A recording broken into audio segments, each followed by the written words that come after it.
వీక్షకులకు స్వాగతం. నమస్కారం. జమీన్ రైతు అనే పత్రికలో ఒక వ్యాసం చూసాం.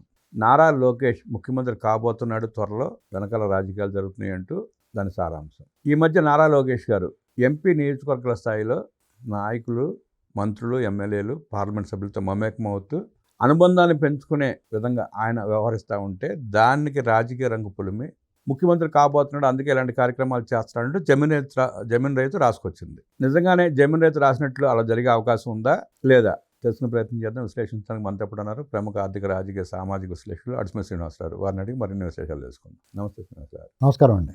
జమీన్ రైతు పత్రిక ఒక ఆర్టికల్ రాసింది. నారా లోకేష్ను సీఎం చేయడానికి వెనకాల రాజకీయాలు జరుగుతున్నాయి అంటూ దాని సారాంశం. నిజంగానే సీఎం అయ్యే అవకాశం ఉందా? ఎట్లా చూస్తారు, ఎట్లా విశ్లేషిస్తారు? అంటే లోకేష్ గారు సీఎం ఎప్పుడవుతాడు ఏంటి అనేటువంటిది ఇప్పుడు అప్రస్తుతం అండి యాక్చువల్గా. ఎందుకంటే చంద్రబాబు నాయుడు గారు కూటమి ప్రభుత్వానికి హెడ్గా, కూటమి ప్రభుత్వంలో ముఖ్యమంత్రిగా ఆయన పనితీరు కానీ ఆయన వ్యవహార శైలి కానీ ఆవిడకి అభ్యంతరాలు లేవు. అంటే కుట్టే, తిట్టే, చంపే, రక్తాభిషేకం చేయి అలాంటి మాటలు మాట్లాడైనా మాట్లాడలేదు, మాట్లాడబోడు. ఆ రకంగా ఎవరో కూడా లేరు. పవన్ కళ్యాణ్ గారు కానీ లోకేష్ గారు కానీ కూడా అగ్రెసివ్గా చంపేయండి, కుట్టండి అని ఎవడో మాట్లాడరాదు. ఎందుకంటే వీళ్ళు కొంచెం సంస్కారం ఉన్నవాళ్ళు, ప్రజల కోణాలు ఆలోచించేవాళ్ళు, అందరూ కావాలనుకుని అందరి వాడిగా ఉండాలనుకునేవారు. కాబట్టి కొంతమందికి అసంతృప్తి అని ఉండొచ్చు, వాళ్ళు ఏమి చేయట్లేదు, ఇలాంటివన్నీ చేయకుండా ఏమీ లేరు, చేస్తున్నారు.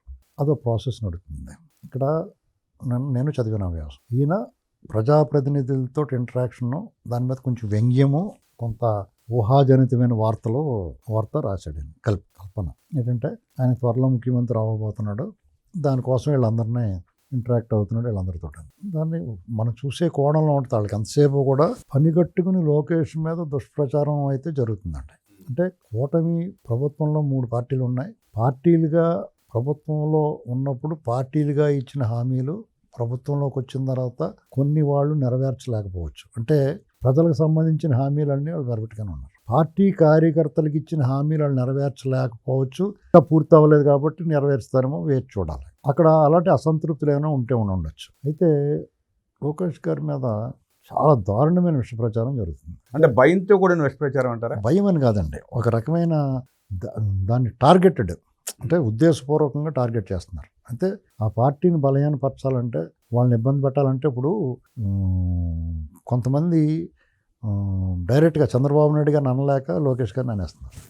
అంటే మోస్ట్ కరప్టెడ్ అనేటువంటి మాట కూడా వాడేస్తున్నారు. అసలు అది నిజంగానే అసలు అక్కడ ఏం జరుగుతుందో కూడా తెలుసుకుని మాట్లాడాలి చాలామంది. ఇక్కడ వాళ్ళు ప్రధానంగా లోకేష్ గారిని యారగెంటు, ఎవరిని లెక్క చేయట్లేదు, ఇలాగా డబ్బులు రాజకీయం చేస్తున్నాడు అనేటువంటి మాట మాట్లాడుతున్నారు. ఇవన్నీ కూడా అర్ధసత్యాలండి. అక్కడ ఉన్నది కూటమి ప్రభుత్వం. ఇంకోటి ఏంటంటే ఆయన వీళ్ళందరినీ పిలిచేట పార్లమెంట్ పరిధిలో ఉన్న ప్రజాప్రతినిధులు వాళ్ళ కుటుంబాలతో సహా కలుస్తున్నాడు. అందులో తప్పే ఉంది. ఇక్కడ దాంట్లో కూడా మళ్ళీ విమర్శ, ఆయన కుటుంబంతో కలవాలి కదా అంటారు. ఇదే అసలు ఎక్కడ వంకంటే, అసలు ఏదోటి సరే వాళ్ళతోటి ఆత్మీయ సమావేశం పెట్టుకుంటున్నాడు, ఒక కార్యక్రమం తీసుకున్నాడు, అందరినీ కలవాలి, వాళ్ళతోటి కుటుంబాలతోటి, వాళ్ళు ఎవరు ఏంటి. ఇప్పుడు సపోజు ఒక ఎమ్మెల్యే ఉంటాడు, అసెంబ్లీలో కలుపుతారు, వాళ్ళకి ఏమైనా పని ఉంటే కలుపుతారు, అపాయింట్మెంట్ అడిగితే ఇస్తారు, ఈయన కలుపుతారు. అది ఒక ఫక్తు కమర్షియల్ అంటే అది ఒక వృత్తిపరమైన ఇది అంటే కుటుంబం అన్నప్పుడు మనం పెళ్ళిళ్ళు చేసుకుంటాం, లేకపోతే శుభకార్యాలు జరుగుతాయి, లేకపోతే మంచి చెడు ఏదో జరుగుద్ది. అప్పుడు 10 మంది కలిసి మాట్లాడుకున్న దానికి, ఎక్కడైనా ఒక ఆఫీసులో కలుసుకున్న దానికి చాలా తేడా ఉంటుంది కదా. ఆ రకమైన దాన్ని ఒక ఎమోషనల్ హ్యూమన్ టచ్ విషయంలో వీళ్ళు ఎలా విమర్శించడం తగదు. ఒకవేళ నిజంగా ముఖ్యమంత్రి అవ్వాలనుకుంటే నువ్వు చెప్పాలా, నువ్వు ఆపగలవా? అప్పుడు తర్వాత సంగతి తర్వాత, ఇప్పుడు కావాలనుకుంటే అవలేడా? వాళ్ళు ఏం చెప్తున్నారు వినాలి. చంద్రబాబు నాయుడు గారు ఇంకా 10 ఏళ్ళు ఉండాలని పవన్ కళ్యాణ్ గారు అంటాడు. పవన్ కళ్యాణ్ గారు నా పెద్దన్నని లోకేష్ అంటాడు. నా తమ్ముడని ఆయన అంటున్నాడు. ఆయన అత్యంత అభిమానంగా వాళ్ళు తొమ్మజిగురు పెట్టిన అంటించుకొని ఉన్నాడు. వాళ్ళు ఏ రకంగా దీన్ని ఏమైనా ఉంటే చెప్తారు, భయమే ఉంటుంది వాళ్ళకి. వాళ్ళేం భయపడతారు? జగన్కే భయపడలేదు వాళ్ళు, మీకు ఎవరికన్నా ఎందుకు భయపడతారు వాళ్ళు? ఒకవేళ వాళ్ళ అధికారం పూర్తి స్థాయిలో మెజారిటీ ఉంది, వాళ్ళు ఏం కావాలనుకుంటే కాదు. ఇప్పుడు లోకేష్ గారు ముఖ్యమంత్రి అవ్వాలా, ఆయన ఒకవేళ అధికారం చలాయించాలనుకుంటే ముఖ్యమంత్రి అవ్వకలేదు. ఆ చిన్న కామన్ సెన్స్ ఒకటి ఉండాలి కదా మీరు రాయడానికి. ముఖ్యమంత్రి పీఠమే కావాల్సిన అవసరం అయితే లోకేష్ లేదు, అది పోనంత భవిష్యత్తు ఉంది.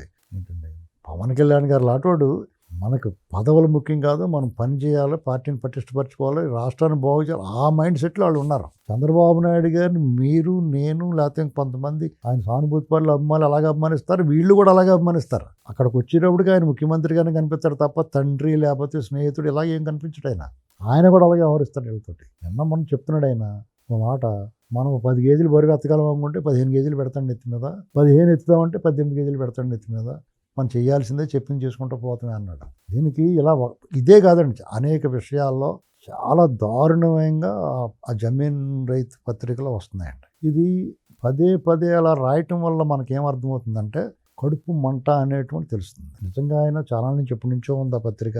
జగన్మోహన్ రెడ్డి మీద కూడా పోరాటం చేసాడు, ఎంతో కొంత ఎడ్జ్ అటుపక్కే ఉందని. కాంగ్రెస్ సపోర్టర్ అయినా ఒకప్పుడు తెలుగుదేశం పార్టీకి ఏమి పాముకుని పనిచేసినాడు ఏం కాదు.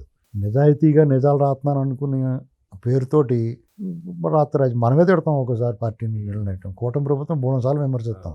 అందులో నిజాయితీ ఎందుకు కనిపిస్తుంది అంటే చేయాల్సిన దాని మీద విమర్శ చేస్తే బాగానే ఉంటుంది. మీరు విమర్శ నిజాయితీ, విమర్శలో కూడా నిజాయితీ ఉండాలి. మీరు ప్రతి దానికి మాట్లాడితే వాల్యూ పోద్ది. అర్థమైందంటే ప్రతిరోజు విషం కక్కితే విషం కూడా అలవాటైపోద్ది, జనాలు తీసేసుకుంటారు. అర్థమైందా? పునమనాగ సినిమాలో ఆడు విషం తీసుకున్నట్టు ఆడు మనిషి పాము అయిపోతాడు.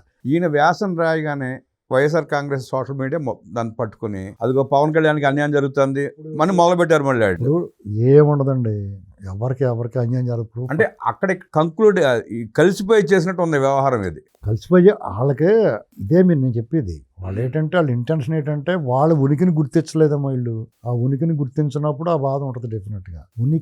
ఉనికి కోల్పోతున్న వారు, వాళ్ళు ఉనికిని గుర్తించట్లేదని బాధపడేవారు ఇలాంటి వాళ్ళు డెఫినెట్గా అసంతృప్తి వెళ్ళగెక్కుతారు. అలాగని చెప్పేసి వీళ్ళు ఏదో మీద ఎక్కిచ్చేసుకుని వీళ్ళ కోసం పనిచేసిన వాళ్ళు మీద ఎక్కిచ్చేసుకున్నారని నేనేమంటలా. వాళ్ళ పరిపాలనా సౌలభ్యం కోసం, పార్టీ సౌలభ్యం కోసం గబక్కనే ఏదో మిఠాయి ఉన్నప్పుడు ఎదుర్కొంటే వాడు కనపడితే వాళ్ళు పెట్టేస్తున్నారు. అదే అనుమానం లేదు. దాని గురించి నువ్వు ఏం ఆశ పెట్టుకుని ఇప్పుడు ఒక పార్టీ కోసం పనిచేసావు. నేనైతే తెలుగుదేశం పార్టీకే పనిచేశాను. నేను నిష్పక్షపాతంగా మాట్లాడినా నా భావజాలం జగన్కి వ్యతిరేకంగా ఉండేది.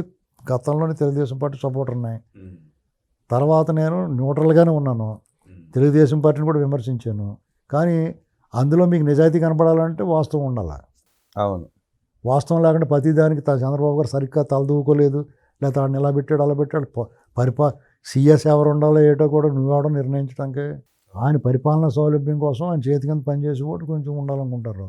ఇలాంటివి మనకు నచ్చకపోవచ్చు. ఆ వ్యక్తి ఆ యోగానందో ఎవరో నాకు నచ్చకపోవచ్చు. అయితే ఒక వ్యక్తికి నచ్చకపోతే మిగతా వాళ్ళకి నచ్చడనే ఉంది. అలా కాదండి, ఆయన దగ్గర కదా పనిచేయాలి. అత్యంత అవినీతి పడు బుడంత 6,000 కోట్లు ఆస్తుంది ఇలాంటి మాటలు మాట్లాడుతున్నారు. ఇవన్నీ కాదండి. ఇప్పుడు వాళ్ళకి కావాల్సిన వాళ్ళు ఎంచుకుంటారు. అడ్డగోలుగా ఏమి చేయట్లేదు కదా, పరిపాలన ఏమని బుల్డోజ్ చేయట్లేదు కదా. చాలా దారుణం ఏంటంటే అది వీళ్ళకి నచ్చట్లేదు, బుల్డోజ్ చేసిపోతుంది. నచ్చపోతే ఏమవుతుంది, ఏమీ పెగలదు వాళ్ళకి. అల్టిమేట్గా మన బొమ్మ బయటపడదు తప్ప మనం చాలా గొప్ప, మనం జనాలు మార్చేస్తాం, మనం ఏదో చేస్తాం అని అనుకుంటే కనుక అది అవివేకం. అంటే బుల్డోజ్ చేస్తే యూపీలా ఉండేది, బుల్డోజ్ చేయబోబట్టి అందరూ మాట్లాడే పరిస్థితి ఉంది. వాళ్ళు ఓవరాల్గా స్టేట్ మొత్తం మీద ప్రజల అభిప్రాయాలతో ప్రజలతోటి కనెక్ట్ అయి ఉంటారు. వాళ్ళు మీ మాట నా మాట చచ్చినాయి వాళ్ళు వినమని కోరుకోకూడదు. మనం ఎప్పుడన్నా సలహా ఫ్రీయే కాబట్టి సలహా చెప్తాం. అది వాళ్ళు నచ్చితే తీసుకుంటారు, నచ్చకపోతే పక్కన పడతారు. అల్టిమేట్గా ప్రజలకి సమాజానికి ఉపయోగపడేదే ఉండాలి. వాళ్ళు ఆ లెవెల్లో వాళ్ళు ఇస్తారు. ఒక్కొక్కసారి పార్టీకి వాళ్ళు కొన్ని మొగమాటాలు ఉంటాయి. కొంతమంది ఇప్పుడు వీళ్ళు ప్రధానంగా షిరిడి సాయి, మెగా ఇలాంటి వాళ్ళ గురించి మాట్లాడతారు. ప్రధాన విమర్శ దాని మీద వస్తుంది వాళ్ళ మీద. షిరిడి సాయి ఖచ్చితంగా కేంద్రం వాళ్ళు అప్లికేషన్ అండి, నేను ఓపెన్గా చెప్తున్నాను. పైగా వాళ్ళని తీసేస్తే వాళ్ళు కేసు పెడతారు కూడా, కోర్టుకి వెళ్తారు. జగన్మోహన్ రెడ్డి అలా పగడ్బందీగా మేకలు తెగొట్టేయడు దానికి. అది చాలామంది తెలియదా తెలియని వాళ్ళు నమ్ముతారు ఇదేదో చేస్తున్నారని. ఎవరికి నష్టం ఉంది? కరెంటు రేట్లు తగ్గట్లేదు, ఇప్పుడు తగ్గించారు కదా. జనాలు కావాల్సింది ఏంటి?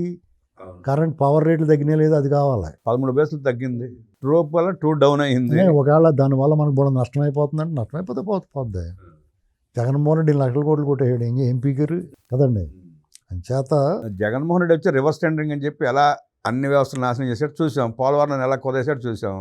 వీళ్ళు కూడా అదే పరిపాటిలో వెళ్తే అదే పరిస్థితి అవుతుంది. ఇప్పటికే వ్యవస్థల ధ్వంసం అయిపోయి దేశంలో అయోమయంగా ఉండి ఇంత యుద్ధం చేసే పార్టీని కూటమిని అధికారంలో తెచ్చుకున్న తర్వాత దాన్ని దాని పుల్లెట్టుకెలుగుతుంటే ఏం చెప్పదలుచుకున్నారు మీరు? మంచి చెప్తే మార్చుకుంటారు. నువ్వు ఏమీ చెప్పక్కర్లేదు. మనం చెప్పాల్సిన అవసరమే లేదు వాళ్ళకి. మనకన్నా ముందే చూసుకుంటారు. ప్రతి దానికి ఏమంటారు, చుట్టూరు 10 మంది ఉన్నారు, చుట్టూరు 10 మంది లేకుండా ఎందుకు ఉంటాడు? ఎవడో కూడా ఉండాలి కదా. వాళ్ళు కాదు నువ్వు ఉంటావు, నువ్వు కాదు నేను ఉంటాను. ఎవడో ఉండాలి కదా వాళ్ళకి. వాళ్ళు నమ్మకస్తులు ఉండాలి కదా. మనమే చెప్తాం నమ్మకస్తుని పెట్టుకోరా బాబు అని ఎవరికైనా. అలాగే వాళ్ళకి నమ్మకం వాళ్ళు పెట్టుకుంటారు పక్కనే, ఖచ్చితంగా పెట్టుకుంటారు. దానికి ఎవడ అబ్జెక్ట్ చేస్తాడు? కార్యకర్తలను చూడలేదు. కార్యకర్తలను చూడాల్సింది గ్రామంలో గ్రామాధ్యక్షుడు చూసుకోవాలా, మండలంలో మండలాధ్యక్షుడు చూసుకోవాలా, నియోజకవర్గ స్థాయిలో ఎమ్మెల్యేలు నియోజకవర్గ అధ్యక్షుడు చూసుకోవాలా. వాళ్ళ స్థాయి దాటిపోయినప్పుడు వాళ్ళే పార్టీ దగ్గర తీసుకెళ్ళాలా. ఈ ఈది బల్బు లైట్ వెళ్ళలేదని ఇంకో లొకేషన్ అడగకూడదు, అది అవివేకం అవుద్ది. అలాగ అడుగుతుంది. నన్ను అడిగాడు ఒక అతను ఫోన్ చేసి, మా వీధిలో లైట్లు వెలగట్లేదండి, లోకేష్ గారి నెంబర్ కావాలి మీరు చెప్పండి అన్నాడు. బుద్ధి లేదా నీకు? మీ ఎమ్మెల్యే ఏం చేస్తున్నాడో, మీ పంచాయతీ కూడా ఏం చేస్తున్నాడో అని అడిగాను నేను. ఇలాగా ఒకరికొకరు అసంతృప్తి. ఏంటంటే అసంతృప్తి ఎందుకు? అసంతృప్తి ఎందుకు ఉండాలి? ఆ పార్టీ ఉన్నప్పుడు దౌర్జన్యం చేశారు, ఇప్పుడు కాలం నడుతుందంటే నడుస్తుంది. నువ్వు నడిపించుకో. నువ్వు ఇంట్లో పడుకుని ఇలాగా వాళ్ళ అభిప్రాయం మనం ఎదురు చేస్తే మనకు కోపం వద్ద. వాళ్ళు ఏదో ఒకడేదో చెప్తాడు, దాన్ని పట్టుకుని ఆలాడబడతా ఉంటారు. ఈ జమీన్ రైతులు రాస్తూ ఉంటారు, అలాగే 300 మంది రాస్తూ ఉంటారు. ఇది వాటిని బట్టి నిజం అనుకునే వాళ్ళు చాలా మంది ఉన్నారు. అనుకుంటారండి వాళ్ళు. వాస్తవంగా ఇప్పుడు ప్రాక్టికల్గా కొన్ని తెలుస్తాయి.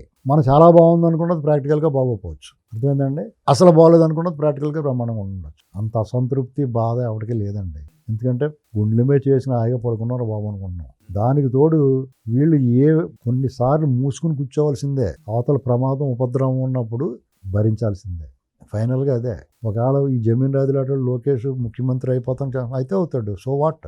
నీకేంటి నొప్పి అంటున్నాను నేను. నీకేంటయ్యా నొప్పి అంటే భయమేమో. భయమని కాదు, నీకేంటి నొప్పి? కుళ్ళు పోతానం అనిపిస్తుంది అంతే. వాళ్ళ పార్టీ వాళ్ళ ఇష్టం. ప్రజలుగా పట్టం కట్టిన తర్వాత ఆ పార్టీ నిర్ణయం తీసుకుంటే ఏదైనా జరుగుద్ది. అది కరెక్టా కాదా ప్రజల తర్వాత నిర్ణయిస్తారు. ప్రజలకు ఎప్పుడూ అవకాశం ఉంది. ఇప్పుడు చంద్రబాబు నాయుడు గారు ముఖ్యమంత్రి అయినప్పుడు అలాగే అనుకున్నారు, తర్వాత ప్రజలు అంగీకరించారు. ఉనికి కోసమే కొన్ని వెబ్సైట్లు, వార్తాపత్రికలు అలా రాస్తూ ఉంటాయని, లోకేష్ ముఖ్యమంత్రి అయితే వీళ్ళకి వచ్చిన నష్టం ఏంటంటూ విశ్లేషించిన అట్మిల్ గారికి ధన్యవాదాలు తెలియజేస్తూ నమస్కారం.